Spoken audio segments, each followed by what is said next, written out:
شبابا قد أنابا وإلى الله استجابا إن من يرجو الثواب.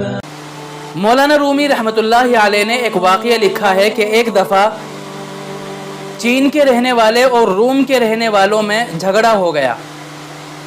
روم کے رہنے والے کہنے لگے کہ ہم زیادہ بڑے دستکار ہیں، بہت بڑے فنکار ہیں، ہمارے جیسے مستری کوئی نہیں ہے. اب چین کے کہہ رہے ہیں کہ ہمارے سے بڑا کوئی مستری نہیں ہے، روم کے کہہ رہے ہیں کہ ہمارے سے بڑا کوئی مستری نہیں ہے. ان میں آپس میں اتنا جھگڑا بڑھ گیا کہ مقدمہ بادشاہ کے دربار میں پہنچ گیا. بادشاہ نے پوچھا کہ بھئی کیا بات ہے، کیوں آپس میں جھگڑا کر رہے ہو؟ تو چینیوں نے کہا کہ ہمارا دعویٰ یہ ہے کہ ہم زیادہ بڑے فنکار اور دستکار ہیں، مستری ہے. رومی کہنے لگے کہ ہمارے سے بڑا کوئی دستکار نہیں ہے، صناع نہیں ہے. بادشاہ کہنے لگا کہ چلو اس کا فیصلہ تو اب ہو جاتا ہے، دونوں اپنی اپنی کاریگری دکھاؤ.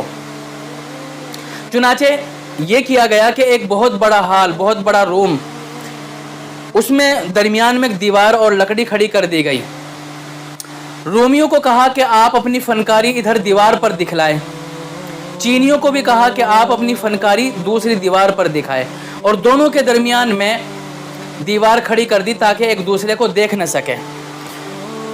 اب چینیوں نے اپنا فن دکھانا شروع کیا، دیوار پر نقش و نگار بنانے شروع کیے، خوبصورت بیل بوٹے انہوں نے بنائے، پھلواریاں اس پر بنائی، نقش و نگاری کا بڑا مظاہرہ کیا، اس کو رنگین کر دیا پھول بوٹے بنا کر.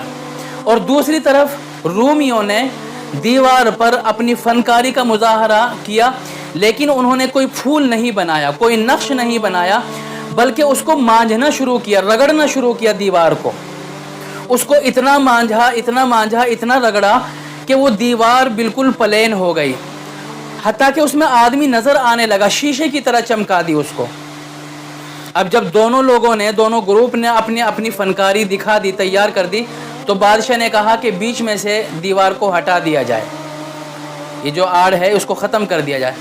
جب دیوار کو ختم کر دیا گیا تو چینیوں نے جو نقش و نگار بنایا تھا دیوار پر، ان کا نقش و نگار رومیوں کی تیار کی ہوئی دیوار پر نظر آ رہا تھا.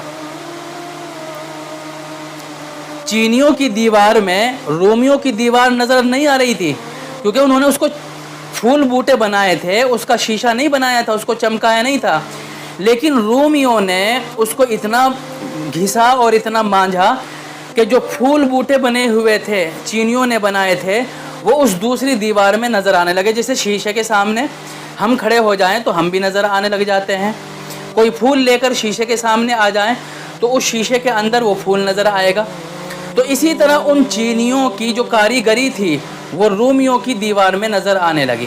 بادشاہ نے فیصلہ کیا کہ رومی زیادہ بڑے دستکار اور فنکار ہے. کیونکہ انہوں نے اپنی فن کو اس طرح دکھایا کہ دوسرا گروپ کا جو فن تھا اس نے اس کو بھی اپنے اندر کھینچ لیا، ان کا فن بھی اپنے اندر لے لیا.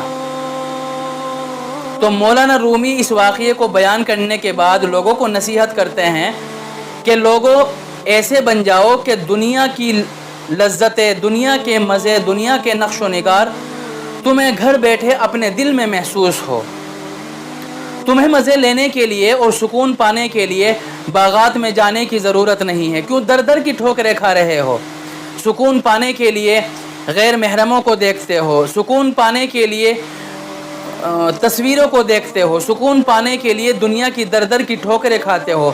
تم کیوں اپنے دل کو ایسا نہیں بنا لیتے کہ دنیا کے تمام نقش و نگار تمہارے دل میں آ جائے اور تم بیٹھے بیٹھے اپنے دل میں دنیا کے نقش و نگار کے مزے لو. یہ لوگوں کو نصیحت کر رہے ہیں مولانا رومی.